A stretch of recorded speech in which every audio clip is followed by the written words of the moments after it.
Evening. Hope you're having a fantastic Thursday. I'm losing my voice, which is a fantastic thing to have when you've got a live show to do. But I'm sure you can all enjoy that at least a little bit. Excuse me, but I take one of my in-ears out because I find it really weird not hearing the acoustic sound of the room. Anyway, hope you're all doing great. Let's see where we're all today. We got from the east coast of Yorkshire, Canada, Lancashire, Netherlands, Massachusetts, USA, Plymouth. First time catching live there, Mellow Clug. How you doing, dude? Hope you're having a fantastic day.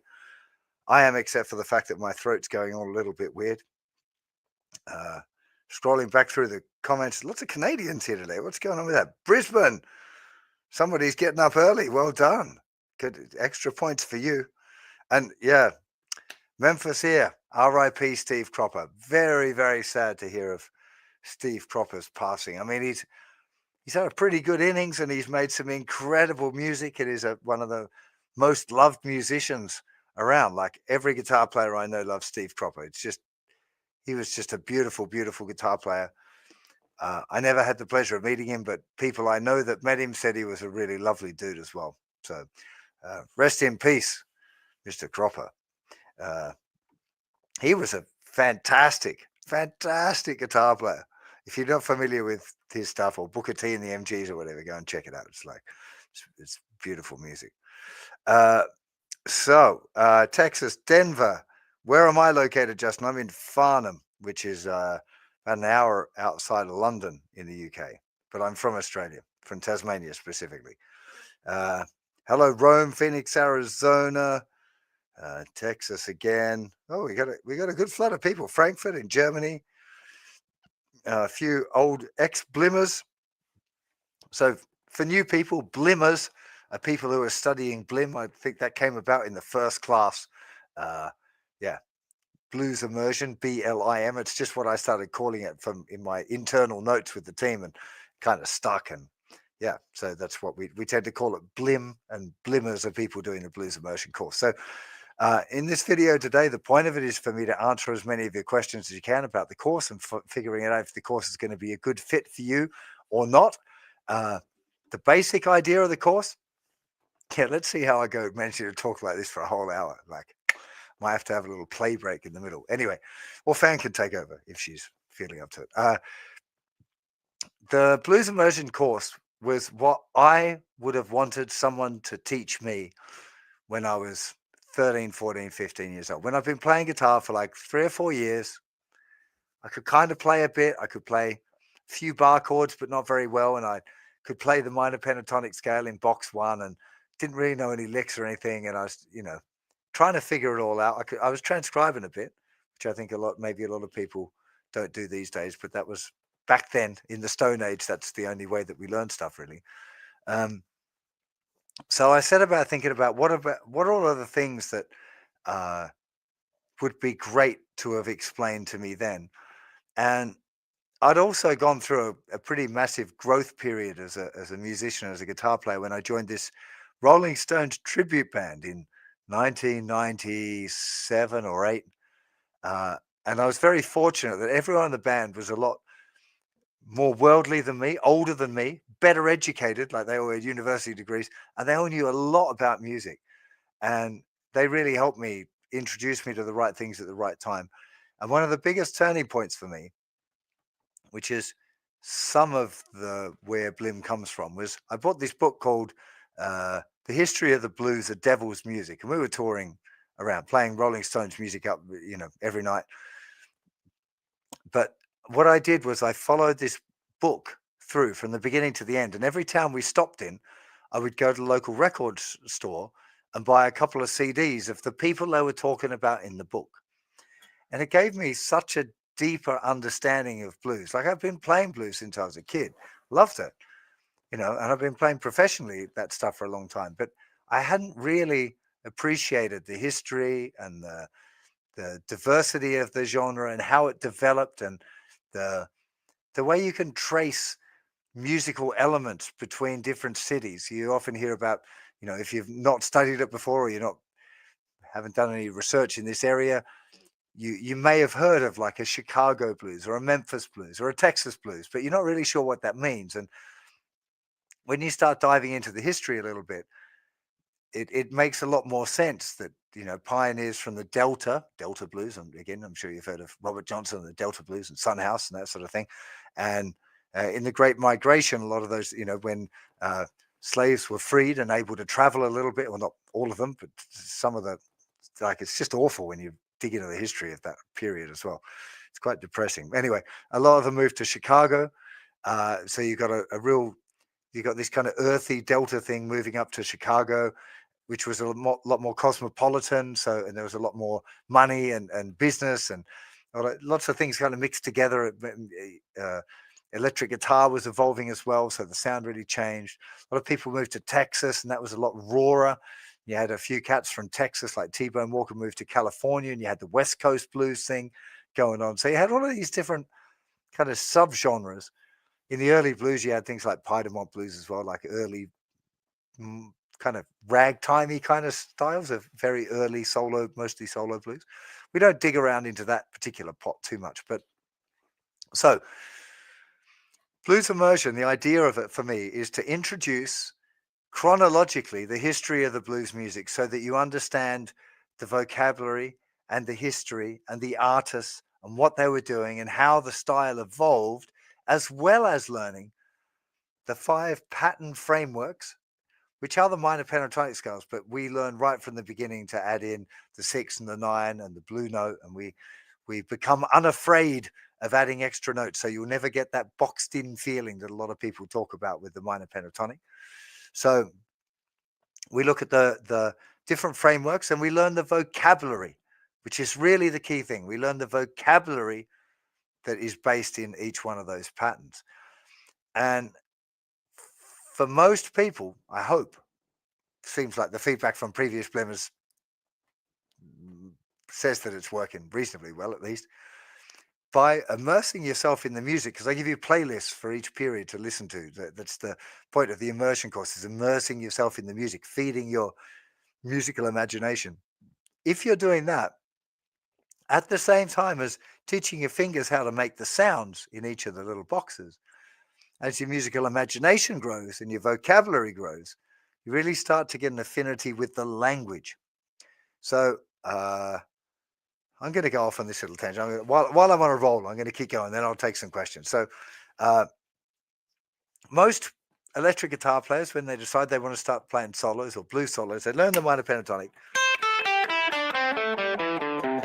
and they'll go for their solos. So that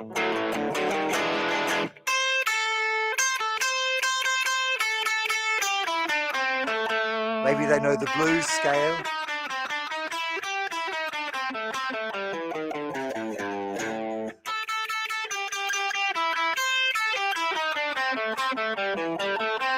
Maybe they learn some bends.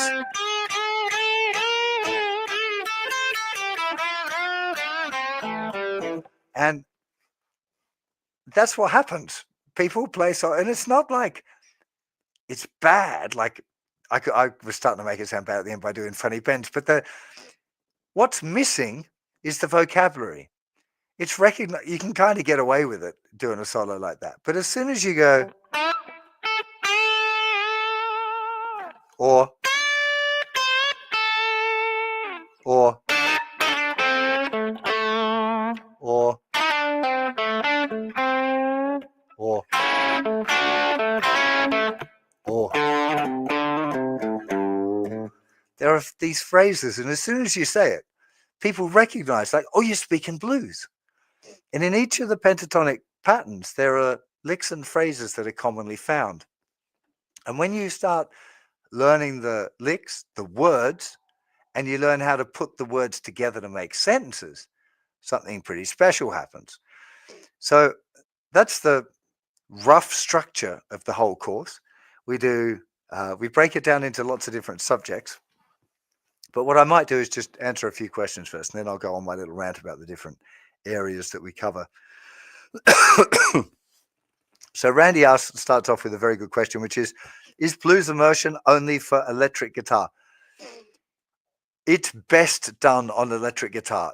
There have been a couple of students that have tried on acoustic guitar, and you can still learn a lot.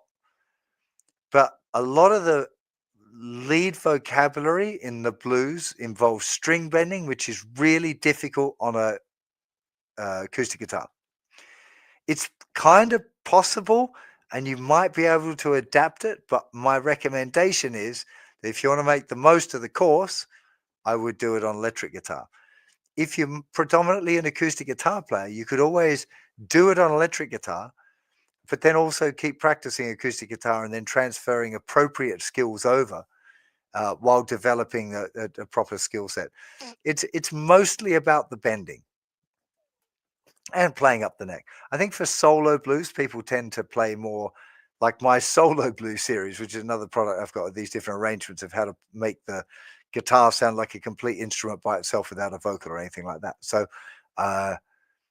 if that's really your thing, I'd maybe lean toward doing that more than this course. This course is predominantly electric guitar based. It starts, obviously the early days are acoustic, so we touch on a bit of that, but it's not the focus of the course. But great question. Blacksmith says, embarrassingly for me, the video on your website states the course costs $4.99, but when you go to enroll, it says $5.99. I'm really sorry, that's a mistake on the video. The video is an old video, and I hadn't edited it correctly. I'm going to hold my hand up on that one. That's like, I'm really sorry. In the first few, I think that video might be from the very first one, where we had actually a lot more students enrolling. So there was a lot more people in the first time we did it than any of the subsequent ones.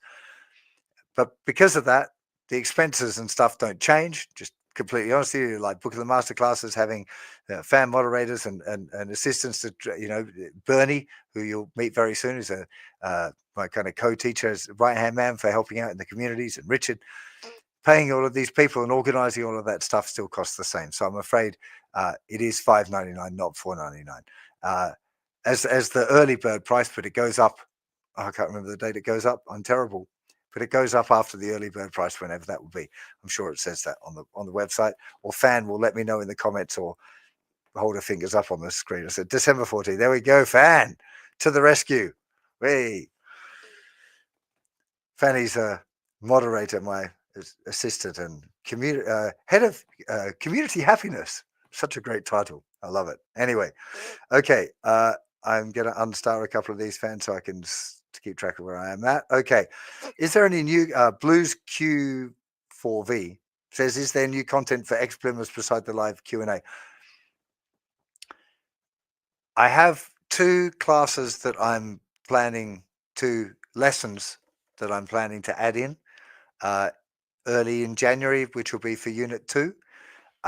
And we will still continue to have masterclasses, but most of the masterclasses are public anyway. The Blimmers just get early bird questions. So I would say kind of not a great deal. It's more for the community and for the Q&A support that you would want to stay on. So if you're new around here and you haven't done one of these, at the end of the 6-month thing you can relatively cheaply buy on to stay within the group and stay with the community and do all of the live Q&A things and get the support or whatever as an additional thing. But yeah, that's the I won't promise too much, but there's a few new lessons, but nothing that's that would. I think they're going to be pretty good. They're going to be about the rhythm of lead, which was something that I've noticed people still struggle with a bit. Okay, Chris asks, what are the basic requirements that one must have in terms of knowledge and playing experience for this course to really be worthwhile? Okay, great question. If you're still struggling with open chords and that sort of stuff, then it's probably going to be a bit difficult. Quite a few students started the course in grade 3 of my website structure. So you are touching into bar chords, you know the minor pentatonic scale, you're familiar with, you're playing one note at a time and that kind of stuff. That person can get a lot out of it. Somebody who's that little bit further along the way, who has played a few licks, knows some blues tunes, has done a bit of string bending and all of that sort of stuff, they'll get a hell of a lot out of it as well, potentially a little bit more. But then when you get too good, you end up getting different things out of it. I'm not going to say less things, you get different things out of it. So important to realize that even though I'm talking about like buying in again at the end of the course, if you want to continue with the support, you've got access to the content forever, right? So once you've bought onto the course, you don't have to buy it to access it. All the videos and the PDFs and the guitar profiles and all that sort of stuff, you got access to. That's not a problem. And we have an alumni community as well. So people who have done the course before, where you can hang out and chat and ask questions and stuff. But the suitability. So what generally happens is people go through the entire course and then for the next 6, 12, 18 months, they revisit the course and go deeper again.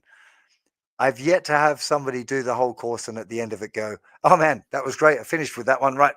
What's next? Like there's a lot of stuff there, man. There's a lot of things to revisit and things that you can deep dive on. There's a lot of stuff lessons that I teach in the course that are things that I still work on, even though I've been doing them for 20 years. So a lot of those things don't really end. So you could be continually bettering yourself like that. So what I suggest always is starting the course and trying to go through it, even if you feel like it's a little bit challenging or you have to skip over a few bits and go, well, I'm not going to have time to do that one right now. I'm going to leave that and I'm going to come back and visit that at the end of the course. It's totally legit. What you'll also find as you go through is that you maybe start to feel a little bit more in tune with some styles of things than others. So you might focus intentionally on some things and let other things just sit there until you feel like you're in a rut one day and you go, oh, I'm going to go and check out that thing now, that slide guitar. Didn't really get into slide guitar at the time because I was too busy with the other stuff. So I'm going to go back and revisit that. So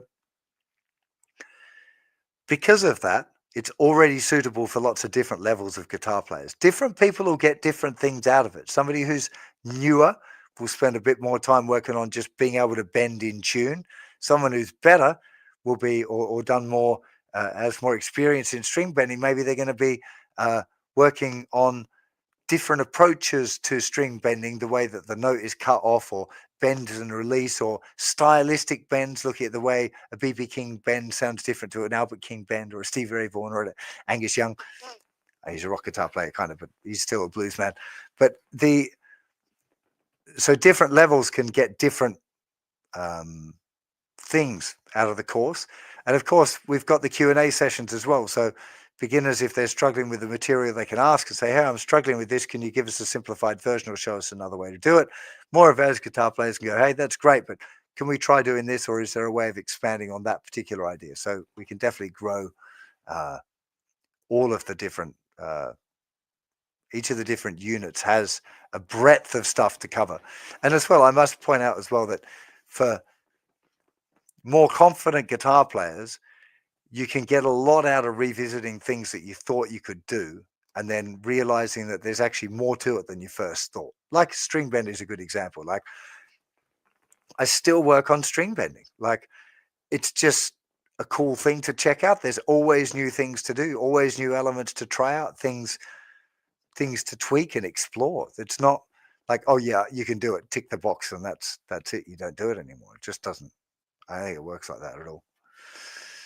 So that's that. Okay, I'm going to do one more question, and then I'm going to have a chat about the lesson structure.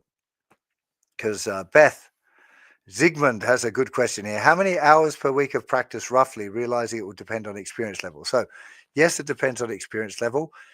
I give out a fairly specific practice routine for each unit of what I would suggest you cover, but it's very flexible and it depends on the player. I think I need to go and revise it. I think it's half an hour a day let me just, where do I have that? The notes of what's on the practice routine. I might have to go and look at it myself. I'm pretty sure it's a half an hour a day. And no, that's not it. I can't even find it on my own website. Can you believe it?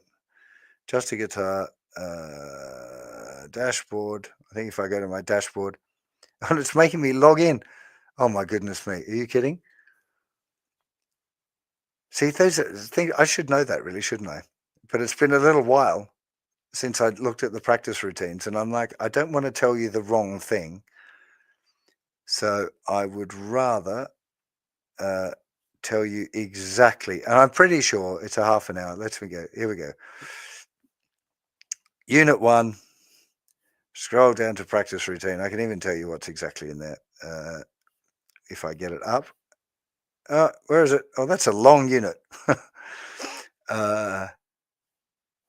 Transcribing practice routine. So you get a video and you get like little charts to tick off, like checklists and things to do for each one. So it is half an hour. So for example, you've got things like scale practice, 5 minutes. This is to be done each day. 5 minutes of scale practice, 5 minutes of string bending, lick practice using the specific licks that we've talked about, improvisation with the jam tracks, because you get a bunch of jam tracks as well. And then you get a thing, the rhythm element gets 5 minutes practice. And then you have blues standards, which we try and learn at least 1 or 2 blues standards a month as well. But then you get this, I call it optional practice, but I think it's a really good idea to do it, which is working on things like your own pet licks, the transcribing exercise. So with every unit, I give you an exercise where I play the licks that you've learned in a random order and ask you to transcribe it on your own, which is really valuable, like really good for training your ear. Because what you find is once you get familiar with the licks, when you listen to Eric Clapton or BB King or whoever, you'll start to recognize a lot of the phrases. So you'll be like, I already know how to play that because I know how that lick goes. And so transcribing and working out solos becomes a lot easier. Big deal. And you have a blues history essay to write and an artist study to write. Again, these are optional. It looks like about 20% of people actually really buckle down and do a good job of that. The other people do the first couple and then get a bit lazy with it, but it's really valuable. If you, again, understand the history, gives you that feeling of authority. And then, excuse me, it'd be great if you spend a little bit of time interacting with your fellow blimmers in the community and looking at each other's videos and talking about, hey, I discovered this and I'm learning that, and that kind of that community thing. I think is really strong, and it's a real special part of of the offering generally is having other people that you can chat to and ask questions about. And yeah, I think it's the most special bit personally from the outside. Good question. Now I'm going to talk about a little bit just quickly about the different subjects, different, I call it classes. But so the way that it works, we've got these 6 units. The first 5 are covering things like pattern 1, 2, 3, 4, 5, and then playing over the whole neck. And that's partly that progresses through along with the historical thing where we're looking at like the 50s and earlier, 60s, 70s, 80s, 90s, and then modern styles. And then within that, of course, we're looking at the Delta blues, Chicago blues, Texas blues, Memphis blues, West Coast blues, British blues invasion. Sorry, I forgot about that. The British blues thing, and then contemporary blues. So we look at each of these different styles again chronologically as they were kind of happening. But on top of that, we've got things like knowledge, where we're looking at things like understanding how scales work, the different types of 12-bar blues, how turnarounds work, what they are and how they work as intros and endings, what note function is all about and why it's so important, and understanding playing on single strings. And you got things like technique, which is the physical gymnastics, like the muscular things that you need to be able to play the blues. So string bending, vibrato, slides, rolling, pattern shifts, slide guitar. For some reason, my page is cut off on Unit 6, which is a little bit annoying. There we go. And arpeggios is the techniquey things. But then we've got the licks. So we're learning licks within each of the different phrases. We're looking at the different licks and not just the licks like the within that particular framework, but how the licks work, whether it's using a 6 or a 9 or a blues scale, and the way that your understanding of the licks and the phrases and the language. We also look at how to join them together, how the idea of a thread, so how to weave from one lick into another lick so it makes musical sense, and leaving space and all of that stuff as well. So licks and vocabulary really is very important. We look at rhythm. It's more lead focused than rhythm focused overall as a course, but we do look at rhythm as well. Basic shuffles, basics, different types of 12-bar blues, so 8-bar blues, 16-bar blues, seventh chords, ninth chords, mini seventh chords, different approaches to rhythmic elements. Blues rhythm is generally a little simpler until you start mixing it with lead at the same time. So we have a good solid foundation on that, but it's not the focus. As I already touched on, there's transcribing exercises every unit as well, where I'm expecting it's optional, but I would really encourage you to make the most of it and have a go at working out those solos on your own, because that's how all of the great masters learned, was learning solos by ear. There weren't tab books, there was no internet, it's an oral tradition, it's listening tradition. So I would strongly advise you do that. Then we got those historical essays where I give you an outline of what Memphis Blues is, but I would encourage you to go and do some of your own study as well, because in the study process is where you really learn. It's like when you do essays at university, it's not just about writing the essay. The skill of writing an essay can be useful, but it's the research you do to learn enough to write the essay that is where the real benefit lies. Okay, so that's what we're aiming for there. Within each one of the units, I like people to pick an artist from that genre and do a deep dive on their life, because that's also a really interesting way of getting into the historical aspects and how people lived and the hardships that people went through. Being a blues musician wasn't easy, and I don't think it's still easy, really. It's not a cushy gig. I think it can be quite hard work. I think a wonderful job, because you get to do what you love every day, but it can be difficult, slapping around in a van, doing gigs, not getting paid. It's a long way to the top if you want to rock and roll or if you want to blues. So, I think deep diving on artists that you like can really reveal some stuff that you might not have thought about before. Then we got to the immersion, and the immersion's a big deal.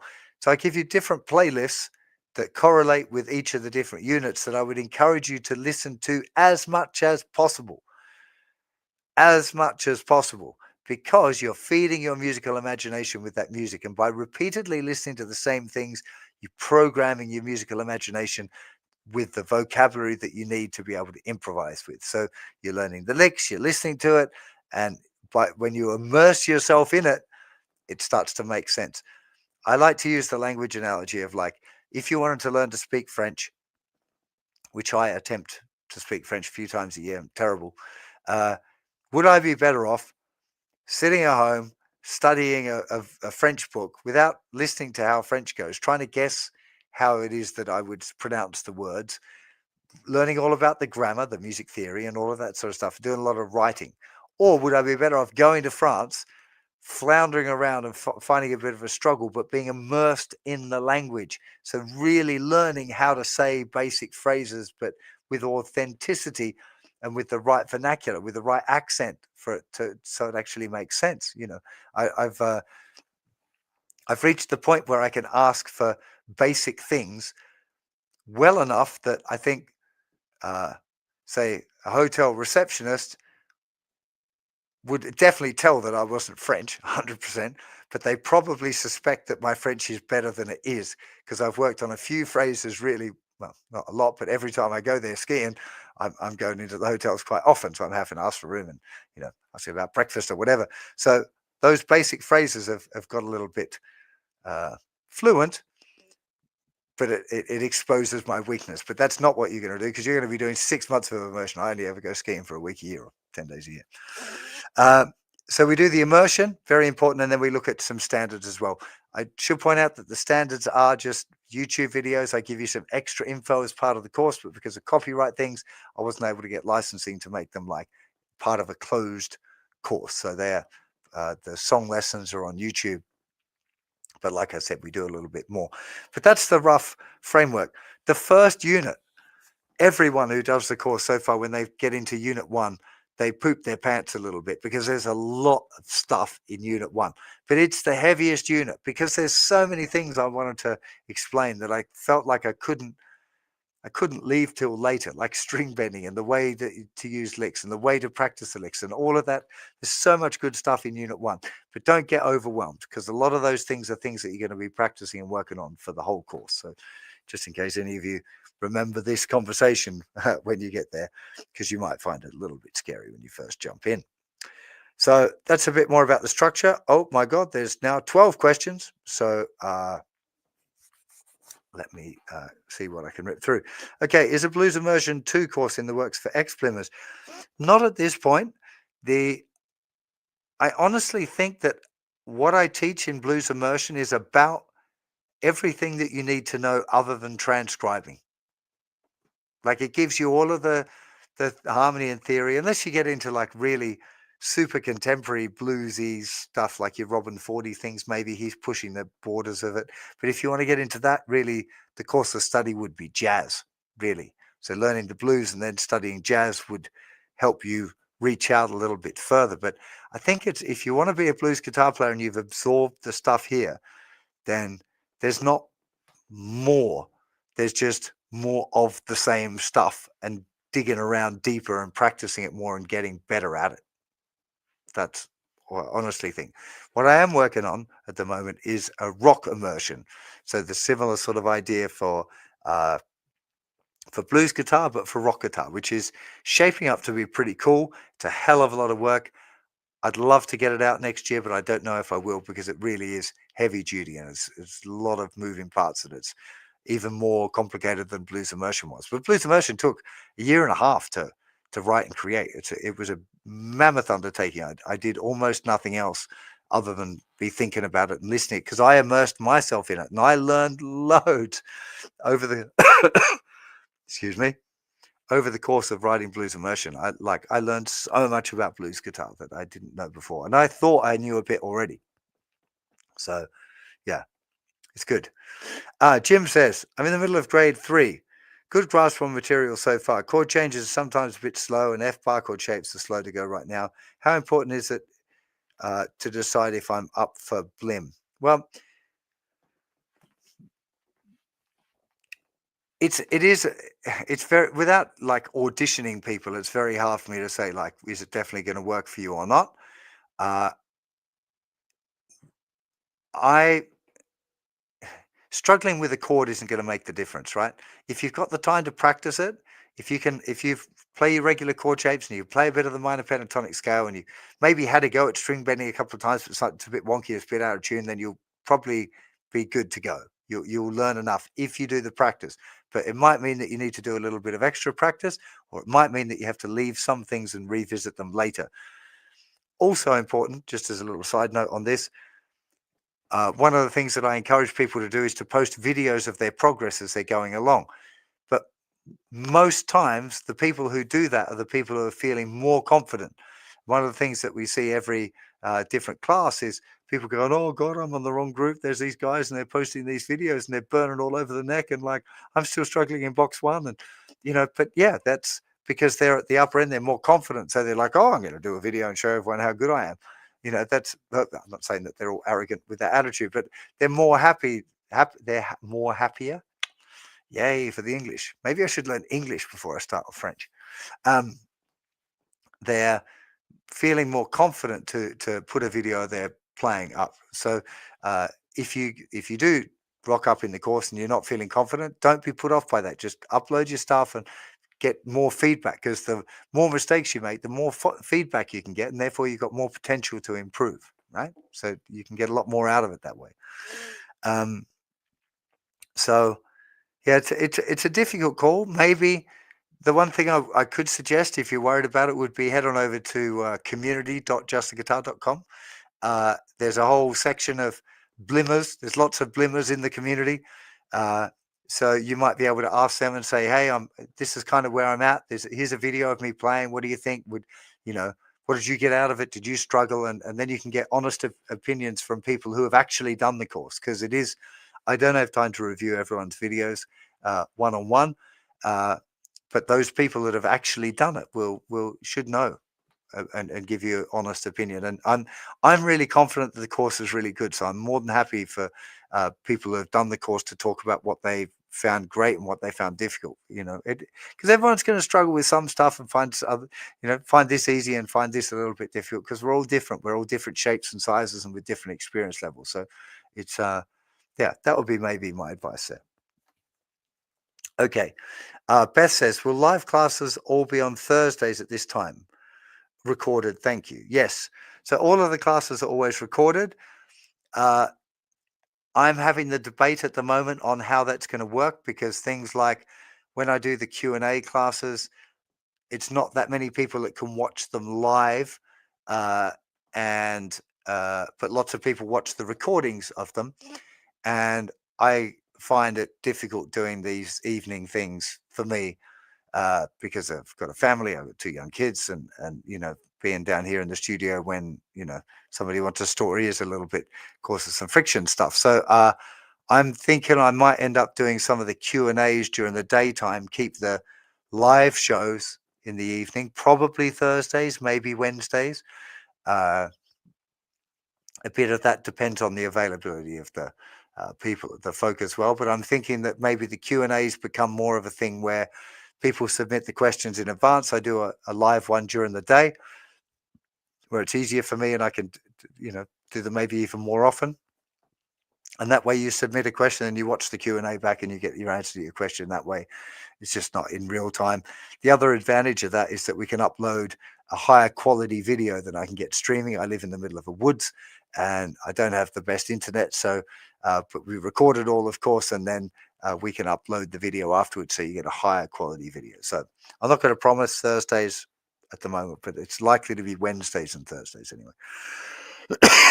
Mostly because I train jiu-jitsu on a Monday night, and on a Tuesday night there's something that goes on as well. Can't think what it is. Anyway, AJ says, Justin, as a return Blimmer 3, would it be a good idea to explore another key like G or B flat, but keeping up with the A minor pentatonic as well? Yeah, I think that would definitely be a thing. It's one of the things we look at all of the stuff in the courses in the key of A, because when you learn everything in the same key, it's a lot easier to see the relationships between the patterns. When you try and learn too many keys at once, it's a lot harder to see the relationships between the frameworks or the shapes of the pentatonics and how they link together. So after you've done the whole course, I recommend that you start working in other keys gradually. If you've done the whole course and you're going around for a second time or a third time, then yeah, you should probably be starting to explore other keys, and that would absolutely work still within the course. You could be doing the same structure, same timelines, but just be working in other keys. That would be actually a really smart way of doing it, because you can get the feedback on that as well. And I'm more than happy to talk about other keys with returning alumni as well in the Q&A. No problem at all. Okay, Nisha asks, how different is the content of this program compared to the content already on the website? Completely different, all filmed. There's no repeated content. There's no like videos I've used from somewhere else other than the songs. It's all freshly done. There are some subjects that are covered in other parts of the website, like say string bending or whatever, where like I have to cover that stuff anyway. But here I'm talking about it specifically to do with the blues and that style of vocabulary. So yeah, there would be some overlap. I've done some old blues courses as well, but I didn't teach them in the same way. And this is a completely different experience to those blues courses. There will be some licks that will be similar and stuff like that, just because blues licks are blues licks. There's only a certain amount of them that you use as part of the vocabulary, the common vocabulary. It's like saying in it, I can't remember the number now.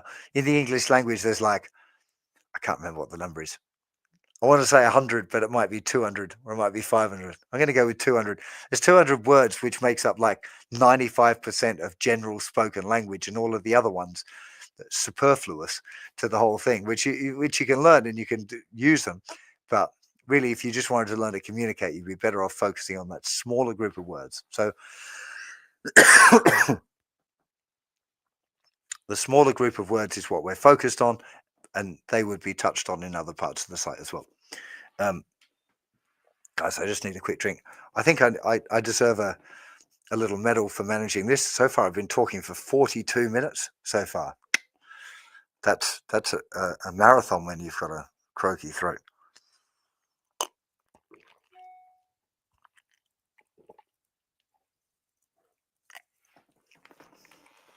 Okay. Sorry. And I'm sorry that sounds so weird, because my microphone's in my hat. Things like drinking or blowing my nose become really a closer experience than you'd probably like. Anyways, Chris says, so it sounds like the course might be good for somebody who's currently a rhythm guitar player for looking into lead. Is that correct? Yeah, that wouldn't be the only instance, but I think that a rhythm guitar player who has a dabble in lead guitar, maybe that would be a good fit for them. Rhythm is generally what people struggle with the most. So somebody who's confident with rhythm will make fast progress in lead guitar as well, because they're already familiar with the lead part of the rhythm part of lead guitar. Because even if you're playing lead lines, there's still a rhythm to what you're playing. And a lot of lead guitar players seem to forget that, and they just focus too much on the notey part without thinking about the rhythm of the notes. Right. So that's yeah, I think it's not a bad call, but it would reach further people than just that group. Welfo says, if I do not think I'm quite ready, what's the best way to prepare? That's a great question.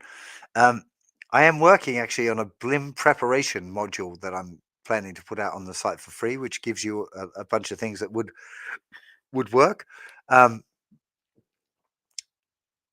Just playing if you can play a basic blues shuffle, there's kind of, maybe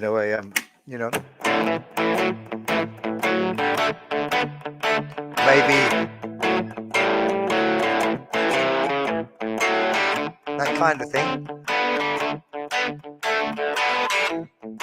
If you could do a basic shuffle like that and stay in time.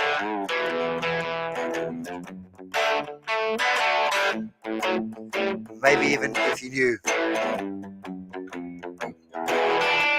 if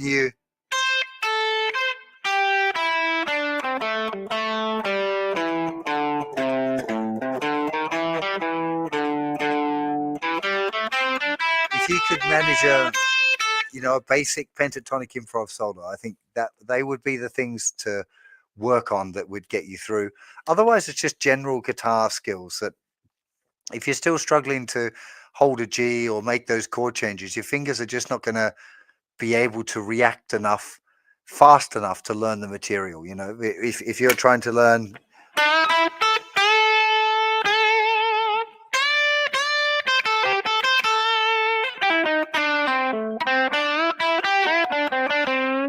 I mean, can I drag up? Where's the first medley? If I just scroll up my screen, because I haven't played it for a little bit. Unit 1, where's the licks in pattern 1 medley? So the kind of thing that you're playing in pattern 1, where's the notes? No, where's the resources? There it is. Where's the PDF? Let's see if I can do this. So it's like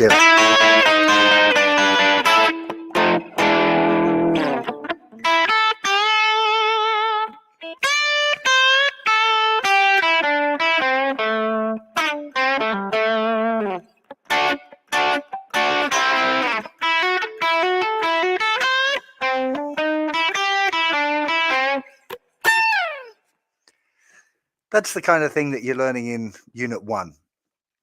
So different people will be dealing with that at different points. So some people will be like playing it exactly. Other people will be struggling and leaving out some stuff, maybe leaving out some bends, slowing down little bits or making it, simplifying it a little bit. But that's the target, right? So if you're looking at that, go like, yeah, no way, then maybe you want to have take a little bit longer.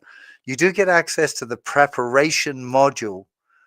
As soon as you sign up, you get access to this preparation thing where I give you a bunch of exercises and we run through a little bit more about what you should be doing to prepare.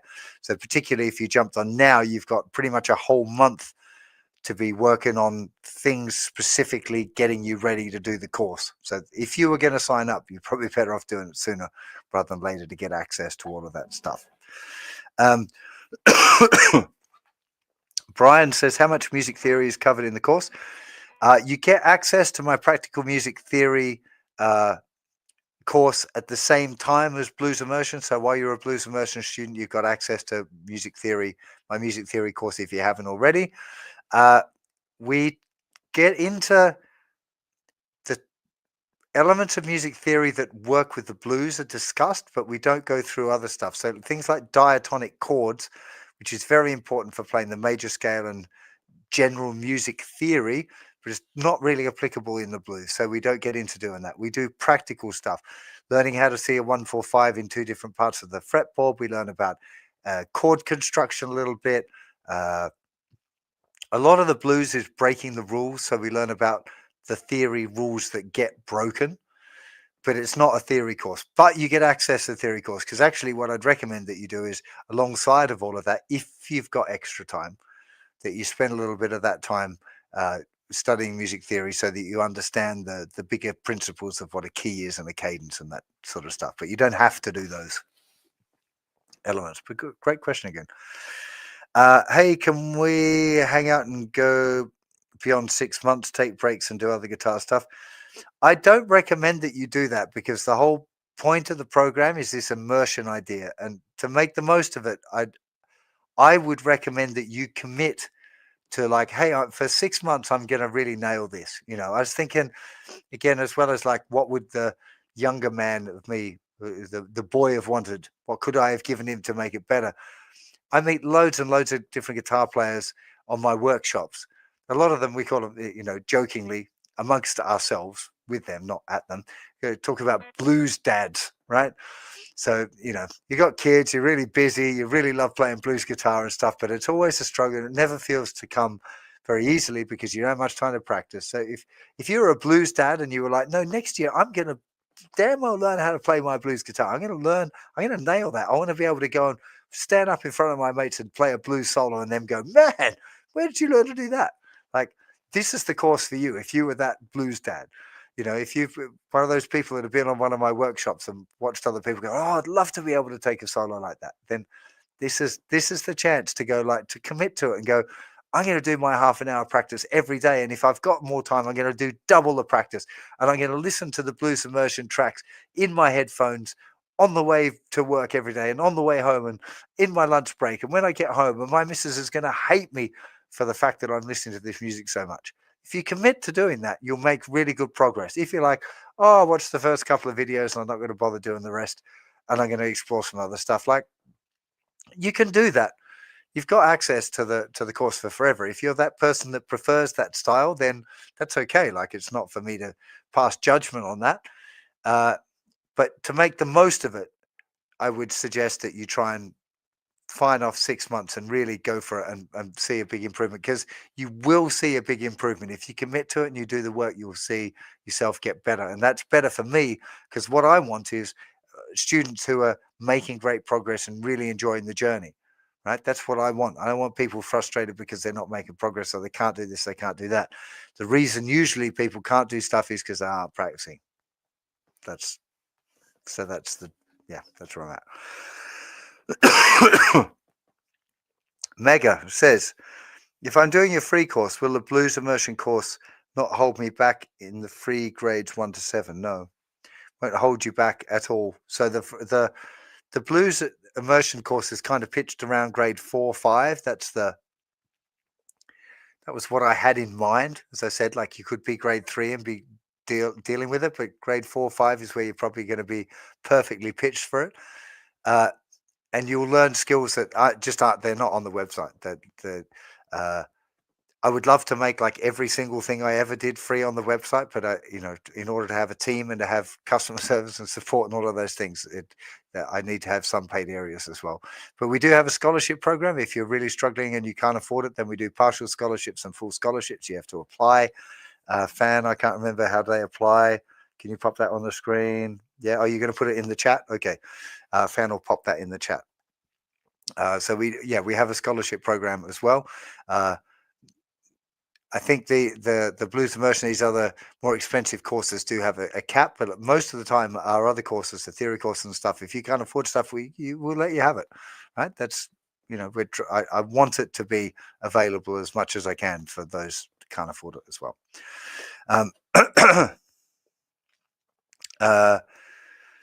Are there any more advanced modules coming to the normal site? I'm not able to join this and have been waiting for new material. Yes, Henderson, I do need to do new material. There is a bunch in the works now.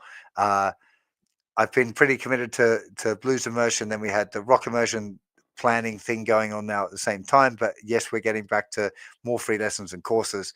I'm working on streamlining my workflow a little bit. That sounds so boring. God, productivity.